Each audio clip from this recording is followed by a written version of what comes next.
Hey liebe Leute, Mr. J und Mike und noch schnell zum Hintergrundvideo. Im Hintergrund spielt der Ruf aus Black Ops 1, und zwar mit taktischen Messer. Ich hoffe, ihr habt Spass dran, es ist ein bisschen rambohaft. Bleibt noch dran, am Schluss gibt es noch einen kleinen Bonusclip und ich habe ganz geile neue News, was Black Ops 2 anbelangt. Und zwar kommt bei Black Ops 2 Abschuss bestätigt raus. Also den Modus gibt es im Black Ops 2 auch. Und sie haben sich noch etwas Besseres überlegt als bei Modern Warfare 3. Und zwar ist das jetzt mehr objektiv. Also was meine ich mit objektiv? Wir haben es ja alle bei Modern Warfare 3 gesehen, dass es gewisse Leute gibt, die neben den Dogtags einfach durchlaufen. Die nehmen die Dogtags einfach nicht auf und spielen einfach nur für sich, einfach nur für Killstreak, aber nicht fürs Team. Das ist jetzt einigermaßen geändert worden. Und zwar gibt es jetzt bei Black Ops 2 die Abschussbestätigung pro Kill 50 Punkte. Wenn man das Dogtag aufnimmt, gibt es 100 Punkte. Aber auch nur für die eigenen. Also 100 Punkte gibt es, wenn man die Dogtag aufsammelt von den Gegnern, die man eigentlich umgebracht hat.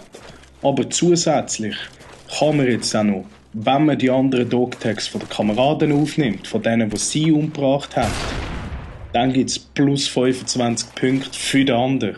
Also der andere, der jemanden umgebracht hat, das Dogtag nicht aufnimmt, der bekommt nachher auch noch 25 Punkte. Also es lohnt sich langsam und es soll auch dazu bringen, dass die Leute mehr im Team anfangen zusammenzuarbeiten. Mir ist ja klar, dass man vielleicht einmal ein Dogtag liegen und mit Hilfe vom Radar arbeitet. Also das heisst, wenn plötzlich mal ein Dogtag verschwindet und man sieht es auf dem Radar, dann heisst es, dass dort gerade ein Gegner durchgegangen ist. Also kann man doch auch mit den Dogtags und mit Hilfe der UAV, mit dem Radar, doch noch arbeiten. Und darum freue ich mich auch so mega auf Abschuss bestätigt von Black Ops 2, weil sie doch noch etwas geändert haben und etwas Altes übergenommen haben ins neue Game. Ich wünsche euch somit einen schönen Abend, gute Nacht, man hört voneinander und ja, bleibt fit. Peace. Holidays on every sentence. I'm a peasant, you're stocking on who dispensing presents if I'm present. The press will press on me like if I was the president. Speak clearly, don't stutter or you be hesitant. Pac wasn't wearing a vest, we down with all the rested and reborn to Cadelo. Young fellow, now the best again. Now I'm playing, nigga. Don't get offended about me sending a message like USPS be sending reality checks to haters. I teach these class of rappers who ain't even they dismissal. Too busy on this lesson. I need to make it crystal. Don't spend pretty pennies on these items made a nickel. I'm a Cuban missile blasting off, I hope it hits you. I whip ass on tracks, nigga, you ain't learned jujitsu. You can't joke around with fake friends, they take it wrong and kick you. I learned it takes two, but only one to make hits do. So if I'm polymath, who else I got with me? My DMG niggas and Trinity rolling with me.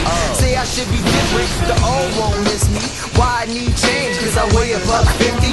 And niggas at 220 couldn't tax me with a register. Niggas in the movie couldn't move me out of character. Authors are my groupies, I'm a poet/editor.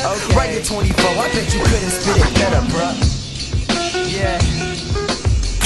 Polymath album coming out really soon here.